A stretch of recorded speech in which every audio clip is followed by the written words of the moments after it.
Welcome to Conversations with Champions.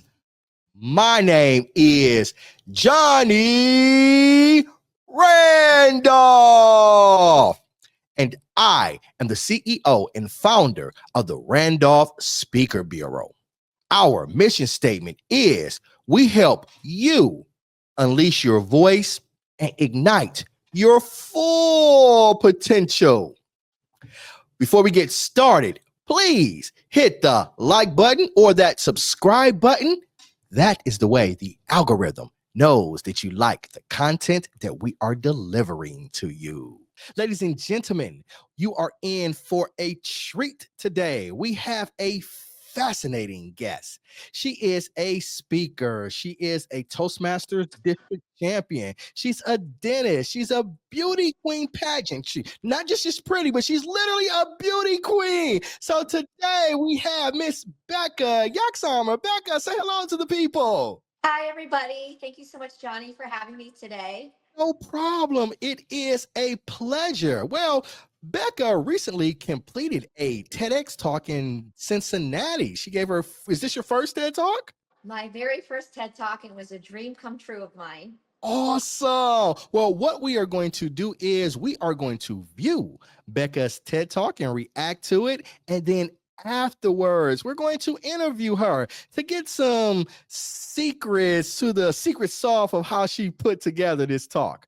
All right. With that being said, let's get started. All right.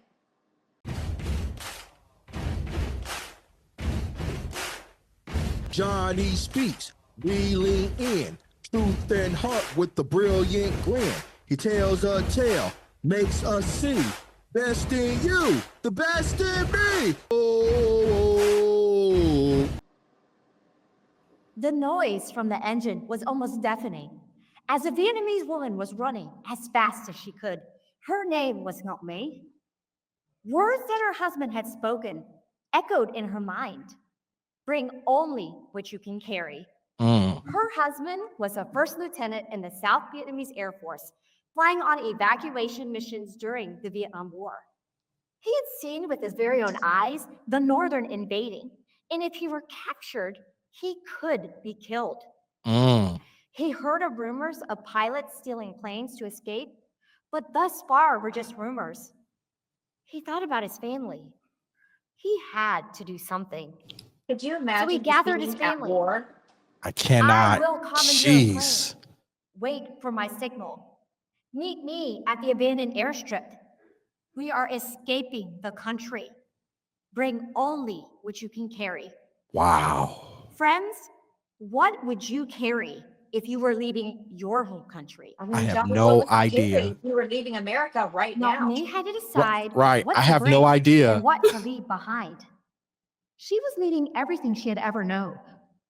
Her home, her childhood friends, and her beloved Charlie, her German Shepherd. I mean, you're leaving everything you know. Well, that call came, and as Not Me was running, she looked down at only what she could carry.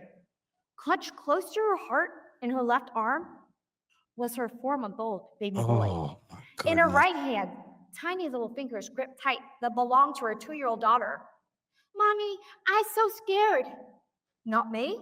She was terrified too, but she had to be brave. Yep. It's okay, honey. We almost to the plane. As Not Me was running towards the back of the plane, she hoisted her daughter onto the plane. But in the mass pandemonium of 50 frantic family members rushing that plane, her daughter took a heavy fall. She lay there, motionless, face covered in blood. At the sight of that, Not Me, she collapsed, dropping the baby to the ground. She probably had no adrenaline left. Family members rushed out to take them onto the plane. But her husband, he had no idea what was going on because he was in the cockpit of the plane. In fact, he had not even told crew members his plan. He got on that intercom. This plane is escaping Vietnam and will never return. If you do not want to escape, get off the plane now. One of the crew members unbuckled, jumped off the plane, and ran as fast as he could. Another crew member unbuckled, rebuckled, and sat there in shock. That's a tough decision to make on the fly.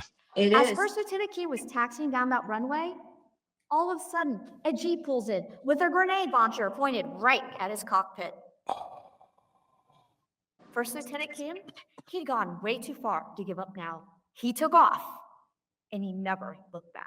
I mean, that's guts. You have a As grenade that plane launcher. crossed over the ocean, I don't even know what a Naomi, grenade she regained launcher looks consciousness. like. I mean, I With the can't even golden olive, imagine just having there one are staring my at one. babies.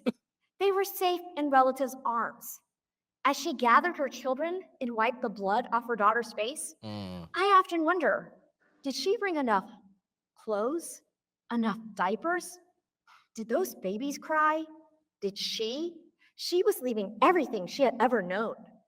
Her name, not me, actually means beautiful America. Would she reach the land she's always dreamed of, or would she die trying?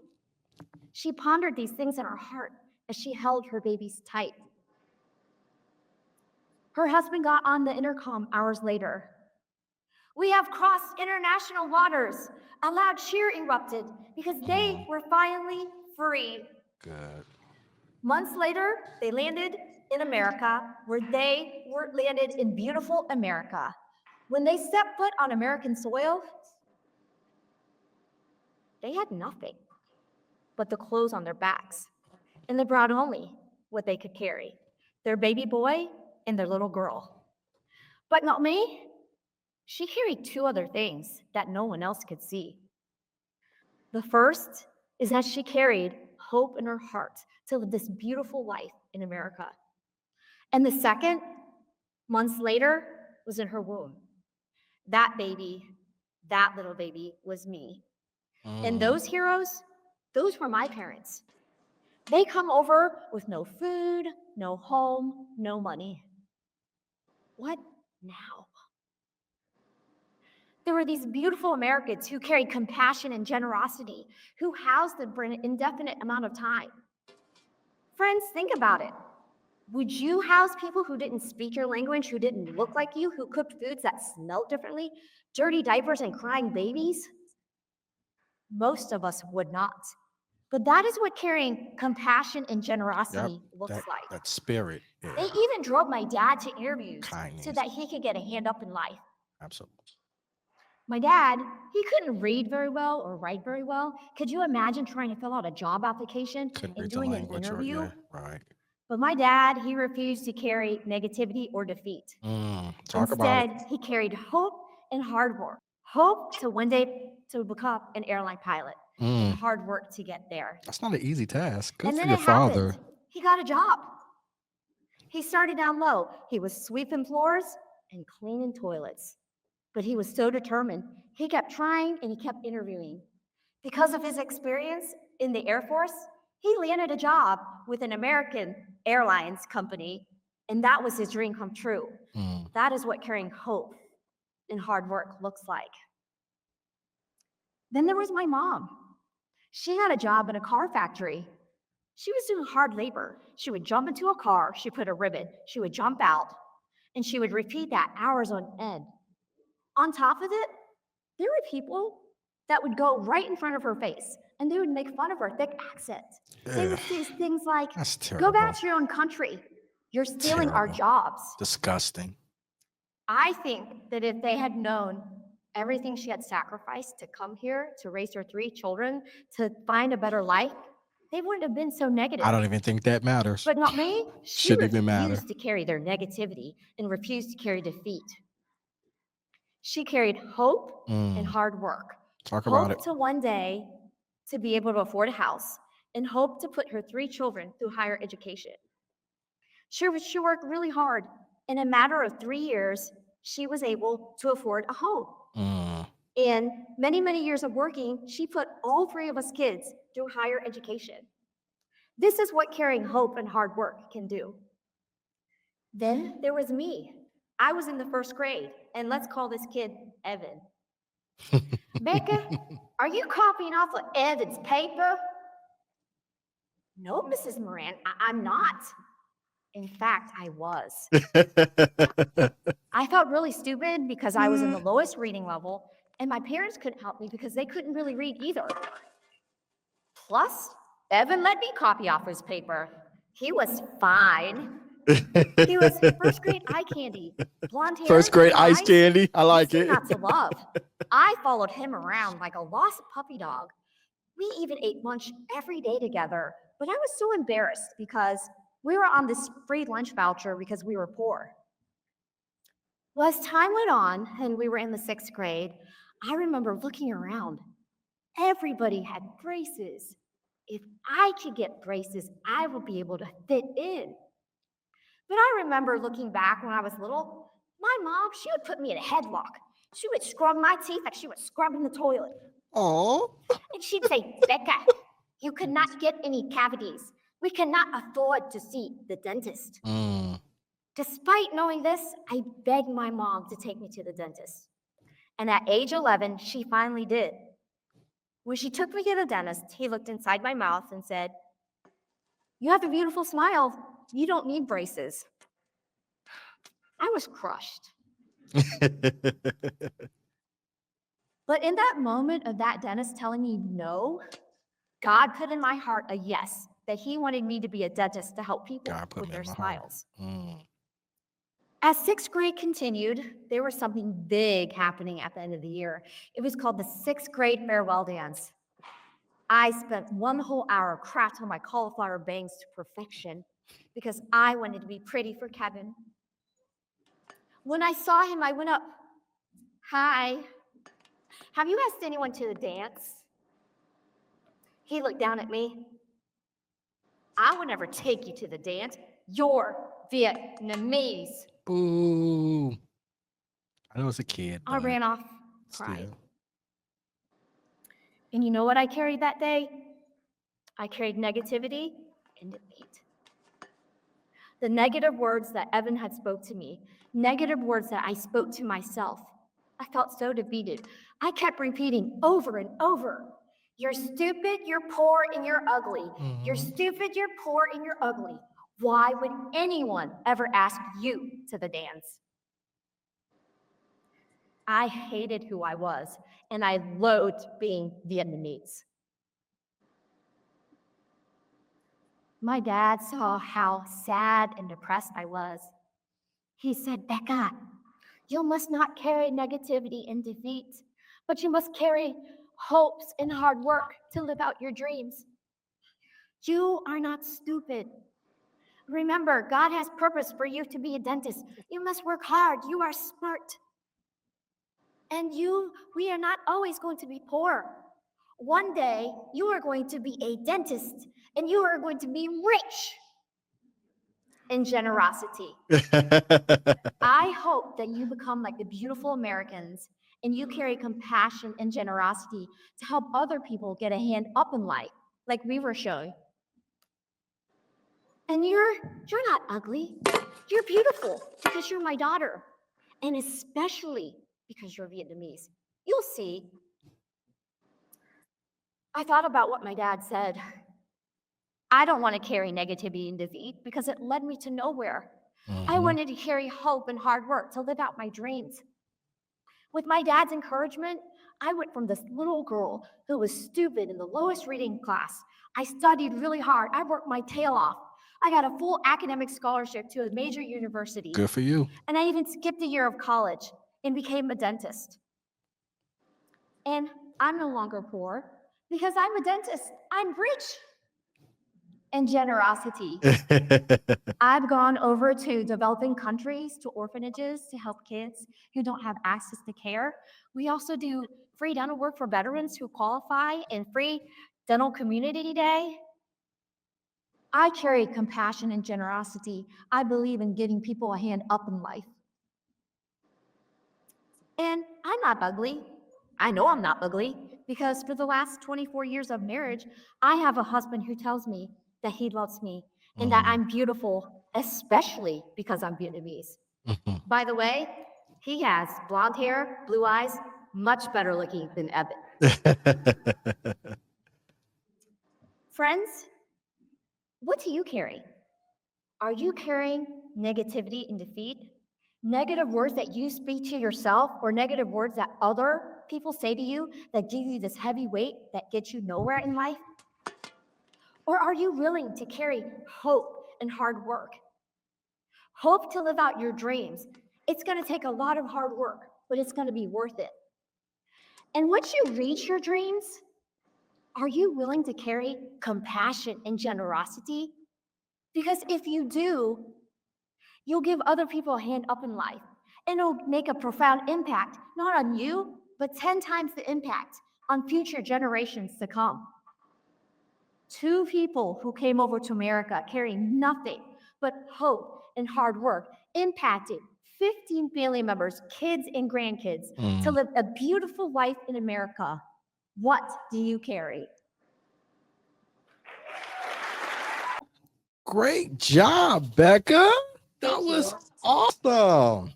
What memories immediately do you conjure from looking back at your TED Talk? It's just, I think about my parents Mm. almost every day. I'm grateful to just be in this country because they made the sacrifices for me to be here. So I often think about my parents who are still alive and the sacrifices that they made so that we could have a better life in America. What were the events that motivated you to start off on your speaker journey? So one of the first things was I was told that I was not a very good speaker when I was doing pageants by a family member. And that motivated me to join Toastmasters. Okay. So Toastmasters, as you're into, is a leadership and speaking, public speaking, and just practicing public speaking. And then I got involved in speech competitions because I Okay. love speech competitions. And that really helped me to be able to communicate, be concise, get to the point. One of the things I learned in Toastmasters is don't include too many details, get to the point. Mm. Tell stories because stories stick with people.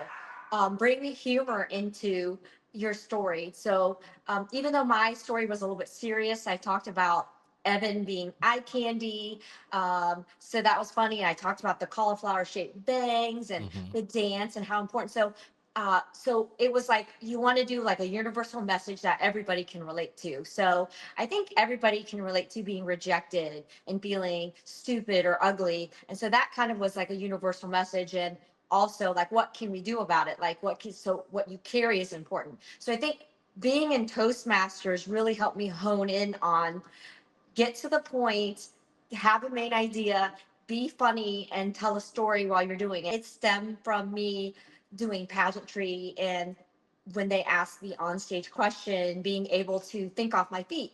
So in Toastmasters, as you know, we have table topics, and that Mhm. is they ask a question and you have 2 minutes to speak. So that was very helpful too.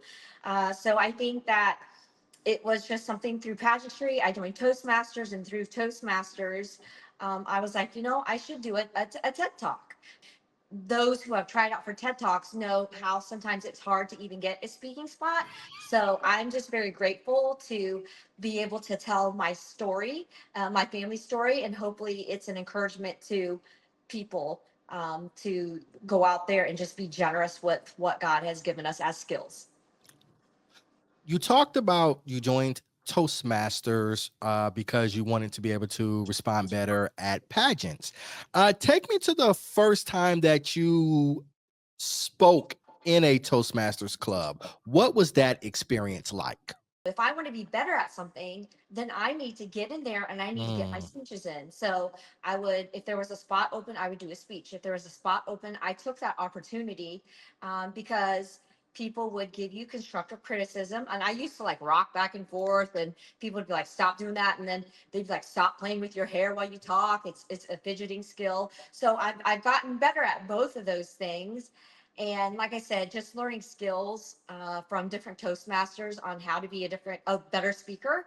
When I was doing the speech competitions, I would visit different clubs during COVID around the world. So I would go to Vietnam, or I would go to other places in California and be able to practice my speech and have people critique what they thought that I need to work on. Also, last year, gone to a church and did a sermon on the story, but I had scripture and stuff. And it was really weird, Johnny, because I got a standing ovation, and I was like, a standing ovation at church? That's different. And then I started to be like, what do I do with my hands? What do I do? I felt awkward, even though I had been on stage for like 21 minutes and I wasn't awkward. All of a sudden, I was like, oh.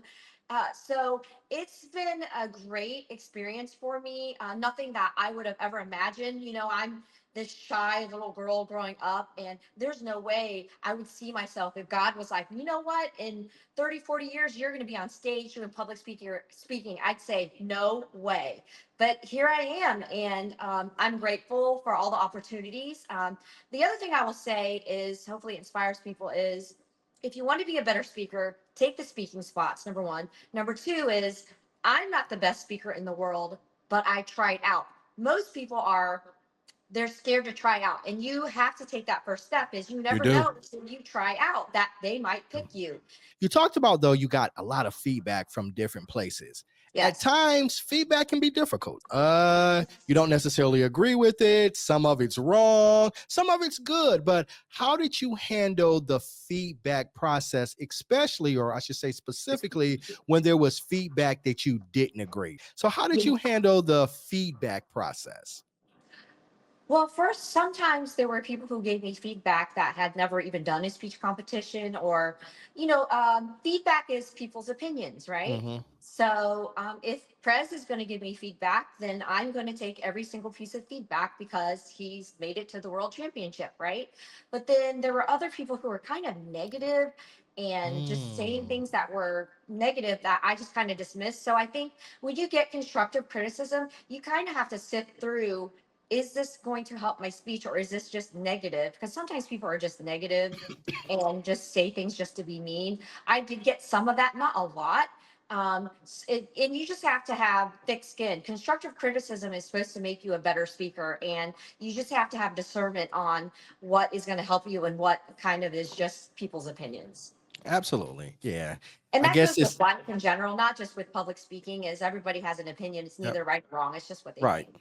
Yep, the power of discernment, I think, is Yeah. kind of what you're saying. You will identify what resonates most with you, and I Right. agree. Okay, all right. So you make the plunge to do a TED talk.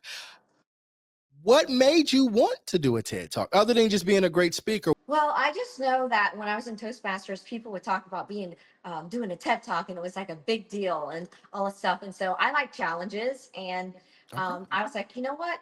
Okay, let's do a TED talk and let's try out and let's see. Like I said, I got a spot and I was excited. So just okay. having people encouraging you to use public speaking and the power of your voice can impact people. And just as a side note, Johnny, like for the last couple of years, I do go into women's homeless shelters, and Mm, I do this course called Confident Women Cincinnati, okay. where I go in and I talk about how God has a purpose for them, and they have gifts that no one else has, and they have purpose, and just teach them about self-confidence and who they are, even though they're in a situation right now, that they still have gifts that can be used and that they still have purpose. So I think that's one of my greatest things, is just being able to use my voice to encourage other women in situations where they just feel like despair and low, and that they're not worth anything, just to go in there and just pour into them.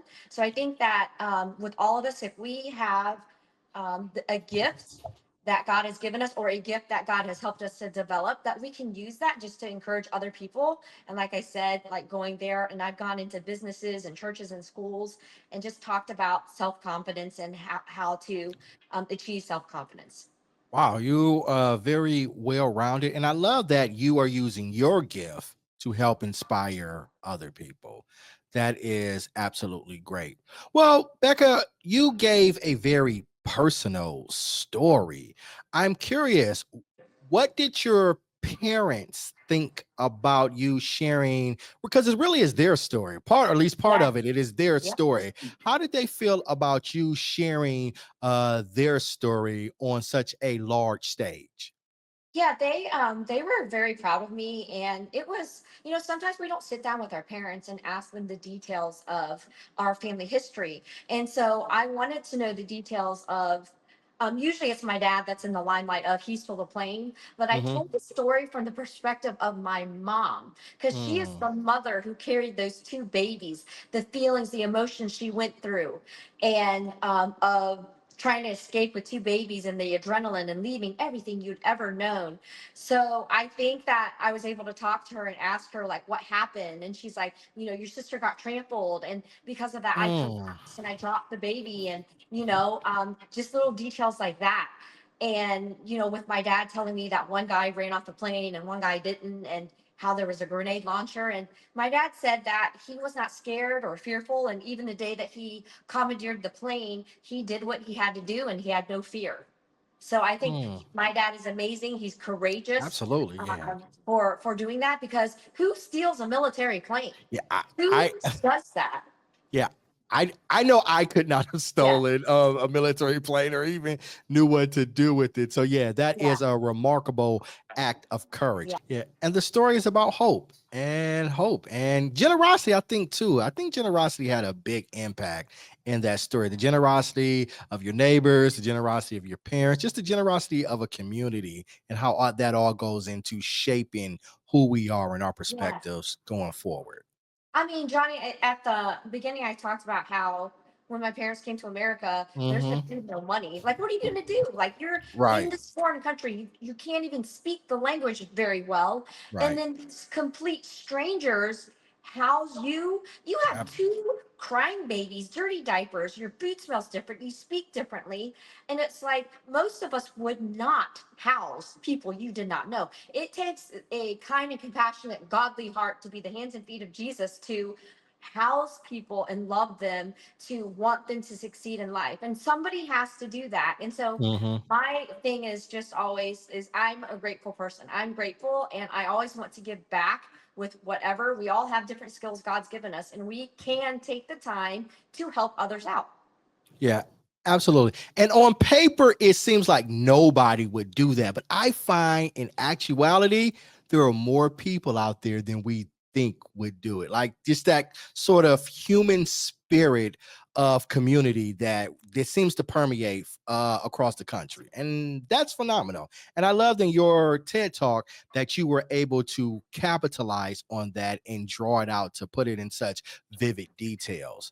Well, Becca, one thing is you applied for your TED talk and you got it. Take me to your preparation habits from the moment you applied up until the day of the event. So, we're all busy. We have busy lives. We Mm-hmm. work. Some of us have kids and things like. What I do is when I'm in the car, I rehearse my speech either out loud or in my head, right? Mm-hmm. Or if I'm at the gym and I'm on that treadmill for 30 minutes, I'm rehearsing Mm. that speech. I actually do not write my speeches down. It's all up here. Okay. I don't write them down, and so and I don't specifically memorize every single little point. It's I know the main ideas, I know what I need to say, and then I say it. So and I rehearse it enough to where I don't want it to sound rehearsed. I want it to be Mm-hmm. authentic, and I just have the main points. And so when I gave that sermon last year, the pastor didn't ask me for notes because I didn't really have any. It was just all up here because I had practiced for months. So it takes a lot of time, a lot of mental time to sit there and rehearse and how am I going to say this? And so just crafting the speech of what is the point of my speech? It's going to inspire people, and hope. How does it inspire people? To give compassion and generosity. So, Mm-hmm. like, what do you carry? Like, we all carry hopes and dreams. And I say, once you reach your hopes and dreams, hopefully you carry compassion and generosity to help Give back. others with Yep. their dreams. Absolutely. Yeah. And you're talking about your preparation habits when you're in the car or on the treadmill. I do the same thing. I am Oh, good. constantly going over the material in my head. It was Yes. funny. One time I was at work, and I used to work at Chase Bank, and where I work at, from one end to the other end is a quarter of a mile. And I had a presentation or something coming up, I can't recall. And I was just walking, and I was just going over my speech, and I was literally just kind of saying it out loud. Well, I get back to my desk, and I have a communicator message, instant message, and they said, I saw you walking. And I was like, oh, okay, why don't you say something? He said, I did say something, but I said, oh, Johnny's practicing for a presentation, because Oh, I yeah. literally did not hear him. He said, I kept calling your name, but you didn't You're in say the nothing. He zone. said, I just saw your mouth moving. I said, oh, Johnny's practicing for a Johnny's either presentation. insane or he's in the zone and practicing speeches. Huh? I said Johnny's either insane or in the He's zone either practicing insane, right? speeches. For somebody Yeah, who didn't know me, for yeah. thinking, who's He's this guy? crazy. Like, security? The Yeah, guy's walking through yeah. the hall. The guy is walking through the hall talking to himself. But I guess since he knew me, he just said, yeah, absolutely right. He's either insane or he's practicing for a presentation. Yeah. Yeah, and like I said, that's what I do. Mhm. But you want it to sound good, so I just practiced it over and over in my head. And then the other thing too is not this particular speech, but during speech competition, I would record 7 minutes of what I said, and then I would watch myself. Absolutely. And then I'd say, why am I doing that? And why am I talking so fast during this part? And slow down so you can kind of watch yourself and critique yourself when you record yourself. Absolutely. It is a part of your, or at least for me, it is a part of your preparation habits. I know some people, they say, well, I don't like looking at myself on camera. And I'm like, well, we had to look at you. So Yeah. you should get Yeah. used to it. Yeah, it's Yeah. it's important to those things. And it adds just another layer of feedback. You can get feedback from other people, but sometimes just seeing your own self, you're just like, oh, it's effective. I would recommend every speaker, as you are preparing, record yourself and look at you. What was the biggest attribute that surprised you about delivering a TEDx talk? So, I will tell you something about the red dot carpet that Mhm. they have. Okay. It is not flat carpet. It is textured. So we didn't have that red dot to practice on the night before. I'm Okay. wearing 6-inch heels, right? And I Oh, want to move around this dot and be natural, but I was like, if I move anymore, I'm gonna trip and fall. So I had to really limit my walking around that red dot. And I wish it wasn't textured. The carpet we had was so textured okay. that you could just trip and fall. Well, that's one of the things I actually wanted to ask you about. As a member of Toastmasters, we train to utilize the full length of the Yeah. stage. Well, with TED, they want you to remain in that dot. How was that different from having free reign to move about the full length of a stage to being confined to this specific spot? And also, as you said, it's not flat, it's more textured, so it's Yeah. more difficult. So it even confined you more. Yeah. How was that experience, and how did you navigate it? So I would have wished that because we had rehearsals the night before Okay. that they would have had that carpet out. Because had they Mm, had that carpet out, I would have known how big the red dot was. We didn't know until that morning, till okay. we actually got there. And then had I known the texture of the carpet, I might have rethought my heels that I wore to something more flat or something like that. I know some people wore tennis shoes. That's just not my deal. I had a traditional dress on. I wanted to look nice, so Mhm. so I wore heels. But so I think that I adapt. That's just life. You have to adapt to things, and sometimes it's not. You don't get the red dot the night before; you get it the day of, and so Right. you do what you got to do. Well, Becca, what did you enjoy most about your TEDx experience? I think what I enjoyed most about the TEDx experience is just it's always having friends and family come support Mm, you, and to even though they've heard the story before, to hear the story again, and also to have other people in the audience that don't know me come up and say, that was such an inspiring story and what they got out of it. And that's what you want, is you want to have purpose when you speak, and your purpose is to impact others to just do better and to do good. you are now a alumni or veteran of the TEDx experience. What advice Yes. would you give a person interested in pursuing a TEDx? I would say that Toastmasters is a good idea. Any public speaking Okay. group, and also have an idea, because it's the whole TEDx experience is ideas worth sharing, Right. right? So an idea, and then be bold enough to try out. Like I said, that was my third time in 6 years trying out. Mm. And I know that there's other Toastmasters that have tried out for many times, and there's other ones who tried and got it the first time. Like I said, you never know. And if that's a dream of yours, then you should try out, but make sure you have an idea of what you want to speak on, and just pitch it. And you never know if they're going to accept it or not. Awesome. Well, Becca, tell the people where can they find you? So they can find me on LinkedIn and also Facebook. So I think on my Facebook, the actually TED Talk is pinned to the top of the page, so Okay. they can see the speech again. Okay. And we will ensure to put it in the show notes so people can go back and watch it on their own as well. Awesome. Al- Thank you. All right. Do you have any parting words that you would like to say to the people? Yes, I would. We all have gifts that God has given us, and I just want to encourage you guys to go out and use that to do good, to help other people, not get a hand out, but a hand up in life.